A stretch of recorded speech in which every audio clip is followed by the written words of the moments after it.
Hey, what's up, guys? This is Gavin Schall of the Locked On Knicks podcast, and today I'm going to be joined by Ariel Pacheco of the Strickland to answer some big picture questions about the Knicks. We spend most of the episode debating if the Knicks have a guy who could potentially be the second banana on a title team, who that player is, and who the follow-up candidates are before talking about the treadmill of mediocrity and whether or not the Knicks can eventually get off it. So all that and more right now on Locked On Knicks.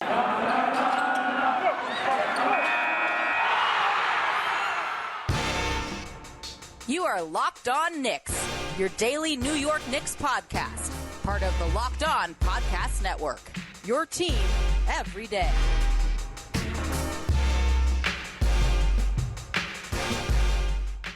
You are Locked On Knicks, your daily New York Knicks podcast, and we want to thank you for making Locked On Knicks your first listen today and every day. We are now on YouTube. This episode is brought to you by Truebill. Truebill is the new app that saves you money by helping you identify and stop paying for the subscriptions you don't want or need and can even negotiate better deals on those you want to keep. I am Gavin Schall, a play-by-play broadcaster by day, a Knicks podcaster by night. The man to my right, one of the legends of Knicks Twitter, Ariel Pacheco at Pacheco NBA on Twitter, constantly competing with Benji Ritholtz for the king of Knicks threads. Ariel, I feel like if I ask you, you're going to be like, Benji was the OG. He's been doing it longer, but is any part of you are you like a little competitive about it? Or are you like, I gotta get one more play. I gotta do it a little bit more frequently. I gotta beat him to it. No competition. I feel like it's fun because it's not just Bungie. We also got Frank Barrett. He's on it. We got Mo does some threads. There's a lot of Knicks Twitter guys that do threads. So it's cool because we all pick up on different things, and sometimes we all see one play in a different light. So it's cool. It's cool. I enjoy it. I hope you guys start a group text, and I hope there's like some trash talking at some point. Like, oh, Benji, you missed that backdoor cut last night. Got to get out of that law job, man. You're slipping. All right. Anyways, we're going to get into it because we have a fantastic show today. We're going big picture here. We're zooming out and looking at the Knicks from afar because I feel like I always say on all these episodes, like you want to overreact to every game, but we're 25 games into the season now. I figured it was a good point to go big picture. And Ariel, I feel like sometimes like in the day-to-day, like we're like, oh, the Knicks played great last night. Oh, the Knicks kind of sucked last night. And we're losing sight of what really matters. And what really matters in the NBA is like, can you one day win a championship? And with the New York Knicks, I think the questions are sometimes a little different because they've been so bad for 20 years. And last year, it was just fun to have a competent team. But at some point, you got to say, all right, what is this ultimately leading to? And to me, the way you start that conversation is saying, does a team have the best player on a title team? And it's pretty clear with New York, they do not have the best player on a title team. Does New York have potentially, not right now, potentially one day, the second best player on a championship team? So that's the question we'll start with, and I'll throw it over to you. Take your best guess at it. So just for fun purposes, I'm not gonna include Julius in this just because I think it's less fun. I think we all agree Julius is the best player on the team right now.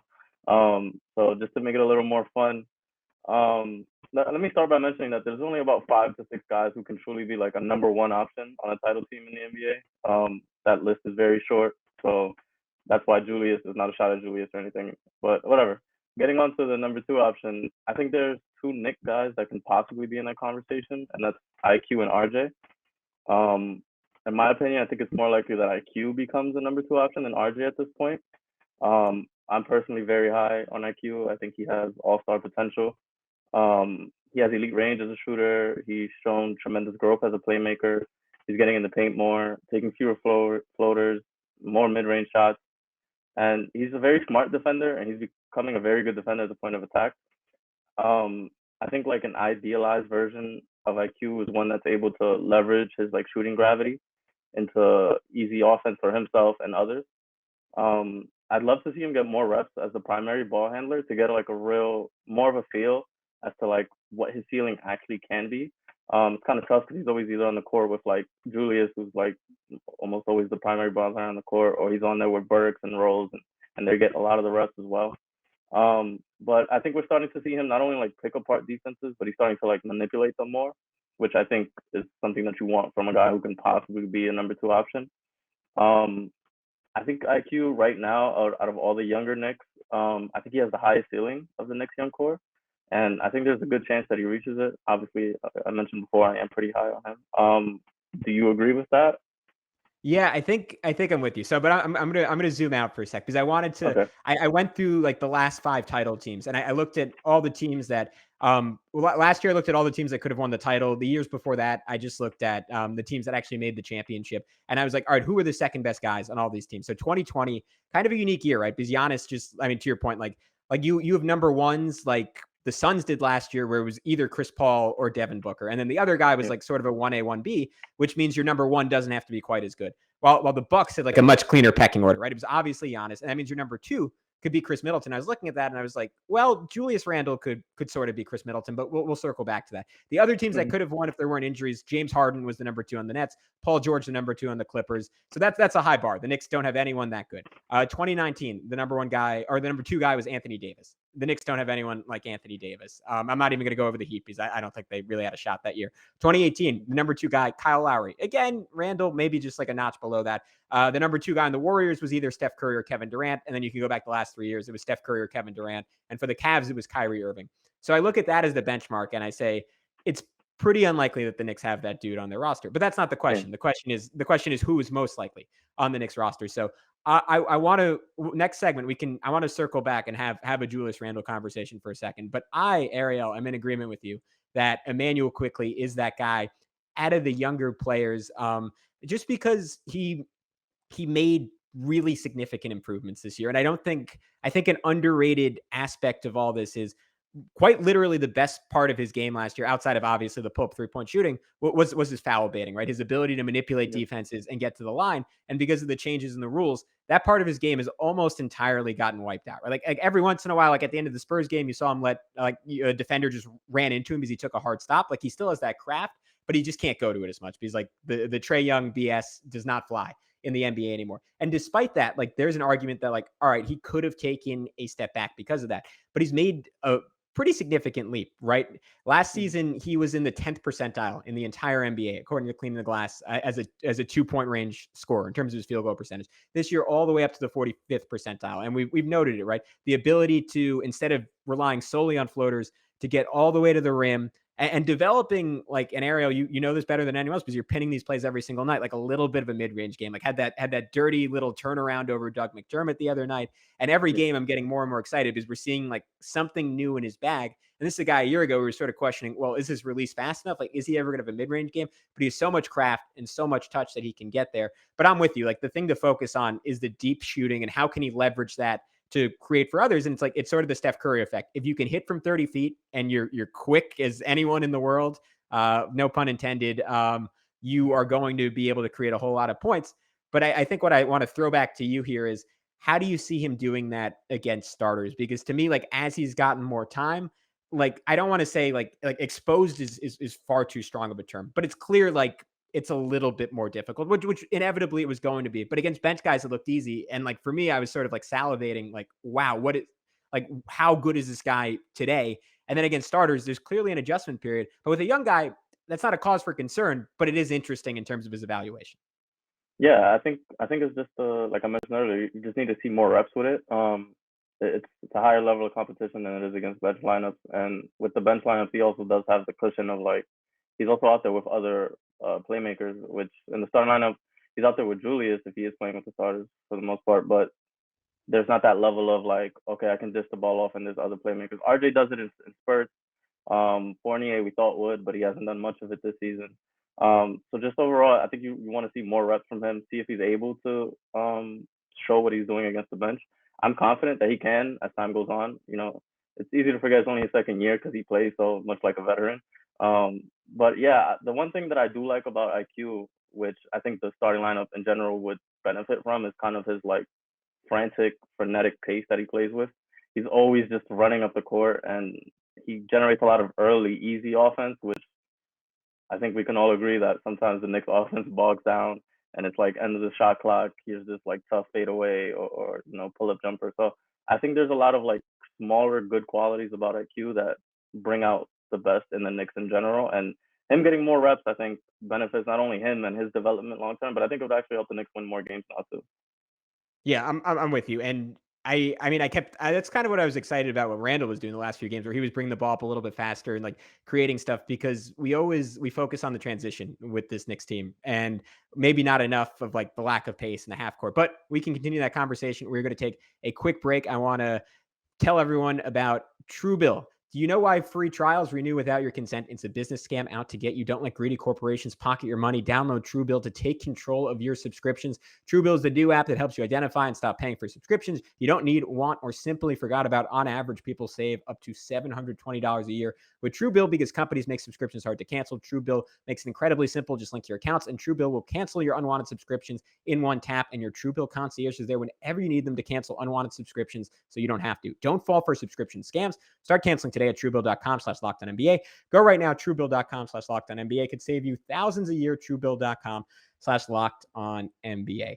All right, we are back on Locked On Knicks. Gavin Schall, Ariel Pacheco. I want to wrap up this Emmanuel quickly conversation by I guess the only way to frame this is like, what does it look like if he's the second best guy on a championship team, right? Because he's like, obviously I don't want to say obviously he's never going to be Steph, but it's literally like 1 in a million that he's going to be Steph, because Steph is like I don't think we're ever going to see Steph again, but that is the mold. So what does like a muted version of Steph Curry look like? And to me, that's what I'm thinking of when I'm thinking of Emmanuel Quickly, second banana to when the Knicks somehow find their Giannis. Yeah, you're kind of expecting like kind of a Walmart Steph Curry Yeah. in a sense, like you're saying. I don't know. I think it's something. I don't know if you want to kind of compare it to kind of like how Darius Garland's kind of playing right now. So Oh, sort of interesting. similar in that kind of mold in a sense. Not exactly like it's not a perfect comp, but that kind of sense. Someone who's able to leverage his shooting and play with the floater, kind of have that lob threat as a big. So then not now the opposing defending big has to decide: do I contest the floater? Do I go for the lob? It's He's just going to be able to leverage that shooting gravity into a lot of pressure onto the defense. If you watch even Damian Lillard, who does it really well as well, leveraging that shooting gravity. There are few players that actually can pull from that deep and can be efficient at it. And for IQ to show that at such a young age is a huge positive. The idealized version of him is someone that I think you want in a primary ball handler. The thing with him will be, can he get to the rim more? Can he finish over bigger defenders? Kind of needs to muscle up a little bit more, but it'll be fun to see him get there. And I'm very high on him, and I think he can get there. It's probably less than like a 20% chance he ever becomes, probably less than like 10% chance he ever becomes an actual second option on a championship team. But I think right now, I feel pretty confident saying that he's the next best shot out of the younger dudes to hit that level. Yeah, I'm with you. I think to me the key is like he has to make another leap as a shooter, because right now he's like a 35% 3-point shooter on like a high degree of difficulty diet of shots, right? Like on a different team in a different context, he's a 40% 3-point shooter. Yeah, No that questions matters asked. a lot. But he needs to become a 40% 3-point shooter on that high degree of difficulty diet of shots. And like I think at that point, you're talking about someone who, I mean, that's sort of the whole thing with Steph, right? He incites fear. Like when he crosses half court, defenses are panicking in ways that they've never panicked about anyone in NBA history. And IQ, he is elements of that. Like when he was in summer league, like I think we saw a little bit of that, where he would jab and you would see like someone basically like concuss themselves, like going and twist to try and keep up with him. And he was torching guys because they were right up on him 30 feet away from the basket. And that's the whole magic of Steph Curry, is like you just can't stop someone that fast if you're going to play them that far out. And I think Quickly has to become not a Steph shooter, but just a notch below that to be that kind of guy. But let's circle. We could save Randall. Let's go over to RJ Barrett, because I think him and Quickly, like I'm not 100% sure, but I figure you were on the same page with me. That was probably the debate for you for who was the number one guy. Yeah. And we were talking about this pre-show a little bit. For me, the differentiator is like with Quickly, like, I mean, obviously the size, like the lack of elite athleticism, but I don't, at least in terms of his skill set, I don't really see like a flaw that can't be worked on to the point that he could theoretically be that great. Again, it's a long shot, but we're talking hypotheticals. With RJ, like I don't know how often young guys add touch to the extent that he would need to add touch around the rim to be that guy. And look, he has enough craft that like there are ways to compensate. Like even yesterday, that little like reverse pivot, like lefty banker, and like little things like that, using his strength, like he can become a much more effective scorer. But what I'm looking at with RJ Barrett that I'm not really looking at with Quickly is is will the efficiency ever be there? And for him to be that type of guy, you have to be like a hyper efficient player. And to me, like everything else is there for RJ, but he's just not quite that kind of scorer yet. And maybe we're a little bit poisoned by whatever's been going on with his health the last month, like where he's really, really struggled, but we just haven't seen it yet from him. Yeah, I think the concerns you mentioned were even there like last year, and like, just projecting him going forward, not saying that he was flawed last year, but you're looking at him playing and you're like, how does he get better? How much better does he get? And I do think he has a higher floor than Emmanuel Quickly, just because he can kind of play that 3-and-D, that archetype, and then he also has some playmaking chops, which you want from a wing guy. But with me, it's similar to you. Is the question is how much better does he get as a scorer? Does he develop a reliable intermediate game? Is it through a mid-range jumper, floater game? Can he become the better finisher? Does he improve on his touch? And like even with his 3-pointers, they're mostly just spot ups, as opposed to like Quickly, who are like pull ups. And this isn't just because they're tougher shots. It's just they put a different kind of pressure on the defense. And so the biggest question for me with RJ is like, how does he diversify his shot diet? Right now it's just mostly buckets in transition, spot up threes. So I personally never been as high on RJ as most Knicks fans are. It's kind of blasphemous to say. Dude, I was Team Garland over RJ in the draft, and I'm not going to say anything outside of right now, but it's looking pretty good. Yeah. I'm always a fan of guards who can shoot, and that was like I'm not a draft guy whatsoever, but I remember the thing with Garland was like, oh, he can shoot from deep, and like at the time Curry was the craze, so I'm with you on that. But that was all I knew too. Yeah, go ahead. Yeah, exactly. But yeah, a lot of Knicks fans think that RJ can be this like superstar and like or high level all-star level player, and me, just objectively speaking, I don't see that with him. But I don't think it's impossible. I think he's like a very high level starter, borderline all-star type of guy. I wonder where you're at with that. No, I'm on the same page as you. I think from day one with RJ, I was always like, even when he was at Duke, I was thinking like athletically, he doesn't look like someone who's a top 3 pick for a wing, who can't compensate by being like an elite shooter or like an elite skill guy. And I think that was like, I don't want to say he coasted off reputation, but I think there was this notion like, oh, once he gets out of like the clog floor on Duke, and like once he gets into the NBA, like you're going to see that burst. And like occasionally in the open court, like he can throw it down. Like he's really strong. Like that's sort of like the skill that separates him. But he's just like he either needed to have like that Luka-esque, like, or Trae Young-esque, I probably shouldn't reference Trae, but touch around the rim, or like that crazy athleticism. And because he lacks both, like you got to become crazy skilled. And the thing is, like the way he works, like it's not impossible, to your point. And that's the avenue, like where if he surprises us and becomes an all-star, it's because he's one of the most just like flat out skillful forwards in the wing, or skillful wings in the league, I should say. And you combine that with like the natural stuff he does bring to the table, like his size, his strength, his smarts, then you could get that guy. But that's a tough pathway, because there are a lot of guys in the league who work hard. And there are a lot of guys, like weirdly enough, like given where he was drafted, who like have like quote unquote like a better pedigree, like better athletic tools, better natural touch. And that's a separator for me. Yeah, there's certain things like the touch you can improve on, but those kind of things are kind of hard to teach, they're kind of natural for the most part. I think his avenue is sort of more of like the Jimmy Butler-esque like rise, where Jimmy Butler was just like worked super hard. Nobody saw it coming. It was just like a super, even his skill set to this day is kind of ugly in a sense, in a good way, because it's good ugly. And that would kind of have to be RJ Barrett's kind of mold as like a hitting his ceiling as like a second option on the championship team. So I agree with everything you just said. Yeah. And the thing with Butler is like, and I can't say like, again, not a draft guy. Like I wasn't watching him at Marquette. I wasn't watching him when he's playing 30 seconds a game under Tibbs as a young guy. But like, I don't know if he always had that touch, but like now he's someone who just like, obviously like it's the free throws, but he makes like crazy mid-range shots. And RJ, you see moments. Like I think he has a really good sense of like using the glass well, like especially around the rim.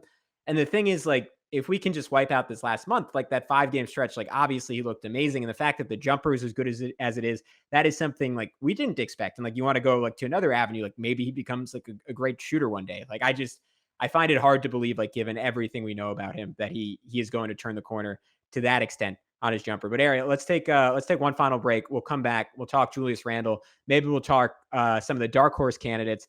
But first, I want to very quickly tell people about one of our all-time favorite sponsors in Built Bar. This holiday season, grab the protein bar that tastes like a candy bar, or even better than a candy bar, Built Bar, filled with so much holiday goodness, rich with decadent flavored, covered in chocolate, but amazingly low in calories, sugars, net carbs, fat, and high in protein. You get the best of both worlds. Delicious and healthy. So many flavors, you'll have a hard time choosing. Will you have raspberry or mint brownie, cherry or double chocolate, cookies and cream, or peanut butter brownie? Built Bar gives you the extra fuel you need to bust down those mall doors and battle all the holiday shoppers. Or if you're standing in endless shopping lines, Built Bar can give you that extra something to keep you going. So throw one in your jacket or purse. You never know when you're going to need it. Because it's the season of peace and love, don't bring up your favorite Built Bar flavor at family parties. People are so passionate about their favorite flavor, they'll fight and things could get out of hand. So go to built.com, use promo code LOCK15 and get 15% off your order. Use promo code LOCK15 for 15% off at built.com. We also wanted to quickly tell you about betonline.ag. If you want to gamble on some Knicks games, they're the place to go. BetOnline has you covered for all season, more props, odds, and lines than ever before as football season continues to march towards the playoffs. BetOnline remains your number one spot for all the sports action this year. Head to our new updated desktop or mobile website to sign up today and receive your 50% welcome bonus on your first deposit. Just use our promo code LOCKEDON to receive your bonus from basketball, football, NHL, boxing, and UFC right to your favorite Vegas casino games. Don't wait to take advantage of all the amazing offers available for the 2021 season. BetOnline is the fastest and easiest way to bet on all your favorite sports. BetOnline, where the game starts. All right. Final segment, Ariel. I wanted to quickly. Well, first, did you have any final thoughts on RJ or nothing else in the bank? No final thoughts. I think both RJ and IQ will be very good. Can it be number 2 championship team good? I don't think so, but personally, just think IQ is more likely to get there than RJ. Yeah, I'm with you. I think RJ, like to me, I look at him and I see like starter on a championship team, which is nothing to sneeze at. But let's talk Randall real quick because obviously, like you remove like the young guy barrier, like he would be the most obvious candidate. And the pathway, like, is that Chris Middleton one because he's not a Devin Booker, he's not a James Harden, he's not a Paul George, he's not an Anthony Davis, on and on and on and on. And the best version of him last year, though, again, was sort of Middleton-esque. Where I'm at with Randall, and I'm curious what you think about this.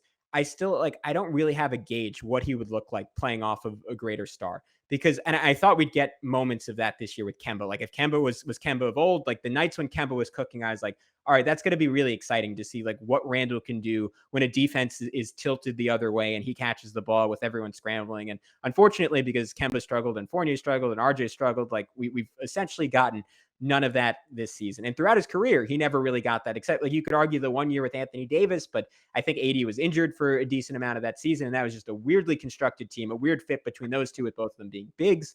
And I'm kind of left this season, like not really like knowing if that would be like a good thing or a bad thing for him, because we've seen him that he's a lot better when his role is very clearly delineated, I guess, for lack of a better term. Like when he knows like, all right, it's my decision to like either bum rush the basket, to take a step back, or to swing a pass over the top of the defense. And like when he has to be like a little bit more like picking his spots, I think that's when he starts overthinking, or like, for lack of a better way to diagnose it, and gets into trouble. Overall, playing next to a superstar is like good for anyone, so I think it'd be good for him. But what do you think Julius Randle would be as a second banana, playing off of like, again, one of the truly great guys in this league? Yeah, you mentioned how kind of difficult it is to gauge how he looks in that sense. It is difficult for me to gauge as well. I think it would look a little more like the Pelicans version of Randle, just in terms of like more of a play finisher. He's rolling more, capitalizing more off of advantages instead of creating them, even though he is perfectly capable of doing so. I just think it's hard to kind of, you mentioned the Kemba thing. I thought we were going to get a good idea of like, okay, this is how it'll look with somebody who can kind of shoulder a little more of the offensive load and create more. We didn't get that, obviously. So it's kind of hard for me to gauge as well. Is he a guy that needs a lot of usage to be effective? That's kind of the question. I don't know where I'm at on that, to be honest. He's a very tricky case. I need to see more of him with another high level kind of usage guy offensively. Yeah, I'm with you, and I think that is pretty much the extent of the conversation on Julius Randle. Because I mean, I'm interested. Like maybe one day we'll get to see it with Dame. Maybe it'll be someone else. But I'm curious what it looks like. I do think there's a version of it that's really good, but it requires like Randle like completely like retrofitting his game. And This is a point that I mentioned Benji earlier, like he keeps making, like it's hard enough, like what he's had to do this year to like sort of change. And now he's being asked to like change back and sort of like be last year's Julius again. And like, this is a guy who put it all together for one season. Then they're like, all right, but that's not exactly what we want this year. And that's really, really difficult. And like, there's an argument to be made because again, like the efficiencies just really dropped off the season. That last year was just the perfect storm in every sense of the word. And maybe not totally replicable. But again, I think if you put the perfect player next to him, like he could be like even better in terms of efficiency, if not quite on the same volume. But that's enough Julius Randle, Ariel. I wanted to see, did you have like a dark horse candidate? I wrote down like Obi if he became like a 45% 3-point shooter, but maybe that's more in like the 1 in a million category. Was there like one final guy you want to talk about, or those were I sort have of the one. three I have a names? Yeah. I have a fun one. Oh yeah, Mitchell go for it. Robinson, if he Oh, let's basically go. became like Yeah. Rudy Gobert, Yeah. in that sense, if he became this like kind of top 3 defense in and of himself, how likely is that? It looks a lot less likely this season. Just because it looks like the weight and the injuries are kind of hitting him hard. But that's kind of my dark horse, is if he became this like anchor defensively that like you just knew coming into the season, okay, the Knicks are gonna have this top 3 defense because they have Mitchell Robinson. Kind of like how the Jazz always are gonna have this top 3 defense with Rudy Gobert. Yeah. So I guess the question, I like because Mitch would have been maybe my second or third guy like coming into the season, but obviously we have not Yeah. gotten Mitch of old, tragically, but hopefully he's still in there. I mean, it looked like it against the Spurs. But I think where this question, like the road it leads us down, is like, and this is maybe this is a podcast in and of itself, but I'm gonna see if we can have a quick conversation about it. Like, are the Knicks just destined for mediocrity? Because like we're struggling to come up with, like, I mean, you said it yourself, like Emmanuel Quickly, maybe the young guy with the best chance of being like an integral piece, or I mean, maybe integral piece is putting it too lightly, but a second banana on a title team, maybe less than 15%, maybe less than 20%. And it just, like, I look at the free agency landscape, I look at like where the Knicks are going to realistically finish over the next couple of years in terms of draft position, and I don't really see the avenue to find the number one guy, much less the number two guy. And it's something we touched on at the beginning of the pod, but there's like this weird place right now where like we've been so abused, for lack of a better term, as Knicks fans, for the last 20 years. Like, it feels so good to just have competent management, really high level coaching, but at some point that has to add up to something. So it's an unfair question because they're like the greatest basketball minds in the world are try to figure this out every day and usually fail. But I'll throw it your way, Ariel. What is the Knicks' pathway to getting off the treadmill of mediocrity? It's gonna have to be through trades probably, or internal development, in my opinion. There aren't any obvious big name guys available right now. But in fairness, the NBA does change so much from season to season that a big name guy that we don't see at all coming can become available like at the snap of a finger. But yeah, regardless, I think the next path forward is to keep banking on their internal development, keep developing RJ, IQ, Obi, Grimes, Deuce, Sims, all those guys, keep them improving, and either one of them becomes good enough that they surprise you. Maybe they reach a higher ceiling than any of us seen we were expecting, sorry, Yeah. or we see them get packaged in a deal for maybe marginal improvements that overall slowly raise up the ceiling until that big name guy is available. I do think that the Knicks have a lot of draft capital going forward, and that always gives you a lot of flexibility, whether it's in terms of acquiring talent or getting off unfavorable contracts. I also think the way the Knicks structured their contracts this offseason of everybody they re-signed and signed, also just gives them a lot of flexibility in trades just because they have those like mid-level contracts, and then those contracts also have these early termination options. So that gives teams that are trading for those contracts a lot of, flexibility, and it's easier to just move those deals. And Randall also took less than the max. So in terms of just the salary cap, they're in a very favorable position going forward. And like I mentioned, the draft capital. So it'll have to be through these like kind of trades and internal development, in my opinion. Yeah, I almost think at some point, and this is like your answer is like the balanced, logical one, probably the way they ultimately go. This is like mine is like the like risk it all one, but I Let almost me hear wonder it. if there's a young guy that you just need to like take a swing on that seems unrealistic. Like I don't know, like and I don't even know if the Warriors would do this, but if the Knicks offered like RJ Barrett for Jonathan Kuminga right now, and the Warriors just said, we throw RJ in here like a guy who can run our bench unit, maybe we win a title this season. And the Knicks are like, I like the athletic flashes from Kuminga, or like nothing that anyone on the Knicks have seen or had in a very long time. And Like like an and SBA I too. yeah, and like could you like making that bet? It's a weird trade that would probably be like, I don't know. I assume it would be like grossly unpopular, and at the same time, like the Yeah. Warriors might be like, "Nah, man, we're good. We're holding on to this kid. We want to see what he can be." But something along those lines, and like maybe at some point it's worth having like a draft person on and saying like who's the young guy around the league that you would ultimately take that bet on. But to me, that's an avenue that like you almost you have to be ahead of the curve on someone, right? Because always once a Jonathan Kuminga becomes a Jonathan Kuminga, like the guy, you're not getting him anymore. Yeah, it's too late, and that's an interesting avenue. I hadn't considered that.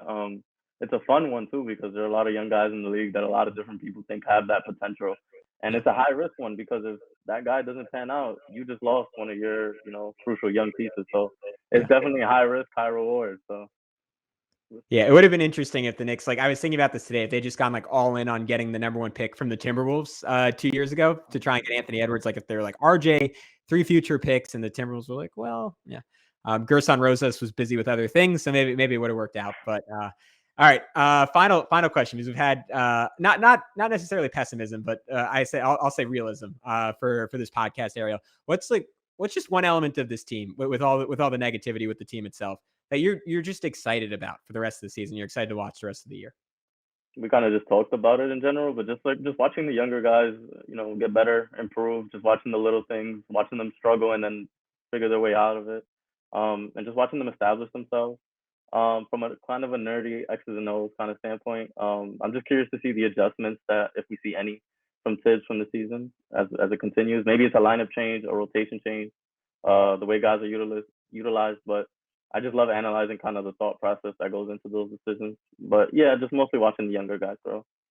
Yeah, I'm with you. I think it's something you mentioned this with Quickly earlier. I want to see the younger guys put in stressful situations, right? Like I want to see Quickly like I hope he has a stretch this season where he consistently gets to play 32 minutes a game and he has to go up against those top point guards and because we've seen him, he can do it for stretches. He can like when he's hot, like he can play against anyone. But like when the shot's not falling, like are you tough enough? Like especially like near the end of the season where every team is like killing themselves like over playoff position, especially with how the East is going to be, right? Where right now like 4 through 10 is like a game and a half separating everyone. Like can quickly go up against like to your point, a Darius Garland and hold his own for 36 minutes. And we get those like House of Highlights clips like Emmanuel Quickly duels Darius Garland. Like I want some of those by the end of the season. I want Obi Toppin to have a game like I obviously I hope Julius stays healthy, but like a game where he plays 36 minutes and maybe it's those two playing together because all the centers are continued to be injured. And Taj is suspended for screaming at the refs again or something. Like I want a night where like Obi like he has to play both ends for that amount of time.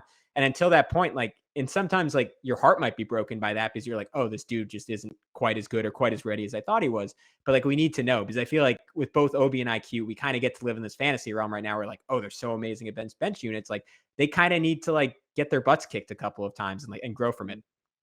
Yeah, that's a big step in a younger player's development is when they struggle and like RJ's kind of going through that right now. I mean, we found out that he's been sick, so who knows how much that's been affecting him. That to take the hits and bounce back up. It's gonna be fun to watch. It hasn't been fun to watch though yet this season. It's been a lot of ups and downs just in general, but looking forward to seeing how much better it can get. Hopefully, it does get better. But yeah. All right, Ariel Pacheco, thank you so much for being so generous with your time as always. Before we go, can you remind everyone where they can find all your work? Just follow me on Twitter at @Pacheco NBA. Anything I do will be posted on there. So yeah. All right. Again, I can't emphasize this enough. I learned so much about basketball, man, just from reading your threads each and every day. So I hope everyone will join me in doing that. Give him a follow. One of the best. I think you just hit 3,000 followers, right? Yeah, just hit 3,000. All right. Let's make it 4,000 ASAP. Ariel, thank you so much, man. That is it for this edition of the Locked On Knicks podcast. Thank you so much for tuning in. And yeah, we will be back with a Raptors recap Saturday morning. Hopefully goes a little bit better than the last game where we were attacked by Raptors trolls on Twitter because we didn't respect them enough after the win. So fingers crossed. But until next time, be good. Peace out.